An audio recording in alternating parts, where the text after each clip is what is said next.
আসসালামু আলাইকুম। প্লিজ দয়া করে স্কিপ করবেন না। অবশ্যই ভিডিওটি সম্পূর্ণ দেখবেন। আর ভিডিওটি দেখলে অবশ্যই উপকার হবে। সেজন্য অবশ্যই আপনারা ধৈর্য সহকারে শুনবেন, তাহলে অবশ্যই উপকার পাবেন। এবং যারা গবাদি পশু পালন করে, আবার যে খামার আছে, তাদের জন্য খুব উপকারী, খুব ইম্পোর্টেন্ট একটা মেডিসিন আপনাদের মাঝে উপস্থাপন করছো। সেটা হচ্ছে ফেমিনিল। এটা হচ্ছে রেনাটা কোম্পানির মেডিসিন। এটা হচ্ছে অতি নরম থেকে উচ্চ পর্যায়ে জ্বর ব্যথা যেগুলো হয়, গাড়ি ঘোড়াতে লাগা ব্যথা, এমনি স্বাভাবিক জ্বর হয়, বা আবহাওয়ার কারণে যে তাপমাত্রাটা হয়, বা ঠান্ডাজনিত কারণে যদি তার তাপমাত্রা বেড়ে যায়, যেমন জ্বর, হাঁটতে পারে না, ন্যাংড়াচ্ছে, খোঁড়াচ্ছে, ব্যথা করতেছে, হাত দিতে দেয় না, টিটানি গ্যাস, যে কোনো আপনার ম্যাস্টাইটিসের ব্যথা, বাত ব্যথা, যে কোনো প্রকারের ব্যথার জন্য আপনারা ফেমিনিলটা ব্যবহার করতে পারবেন। এটা হচ্ছে রেনাটা কোম্পানির একটা মেডিসিন।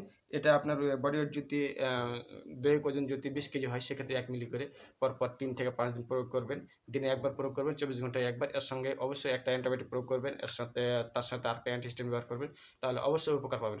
সেজন্য অবশ্যই ভিডিওটি না টেনে আপনার পুরোটাই দেখবেন। এবং অবশ্যই আমি যেগুলো প্রোডাক্ট আমি আলোচনা করছি, যেগুলো মেডিসিন আলোচনা করছি, সেগুলো অবশ্যই দেখে আসবেন। এবং অবশ্যই আপনাদের খামারির জন্য বা গবাদি পশু যারা পালন করে, তাদের জন্য খুব উপকার হবে। এবং যে কোনো সমস্যার জন্য আমাকে আমাকে নক করতে পারেন। আমি অবশ্যই আপনাদেরকে একটা সাজেশন দিয়ে থাকবো, যাতে আপনাদের উপকার হয়। গ্রাম পর্যায়ে যেগুলো ডাক্তার আছে, মাঠ পর্যায়ে যেগুলো ডাক্তার কাজ করতেছে, তাদের প্রত্যেকটা ডাক্তারের ব্যাগে দেখবেন ফেমিনিলা বা টলফেনামিক অ্যাসিড, যেমন এসকেএফ, টাফনিনভেট, এগুলো প্রয়োগ করলে দ্রুত জ্বর ব্যথা কমবে, এবং অবশ্যই হাঁটতে পারবে, এবং কোনো সমস্যা হবে না। সেজন্য অবশ্যই আপনার ধৈর্য সহকারে যারা শুনলেন, তারা অবশ্যই লাইক কমেন্ট করে পাশে থাকবেন। এবং অবশ্যই আমি নতুন নতুন মেডিসিন সম্পর্কে আলোচনা করব।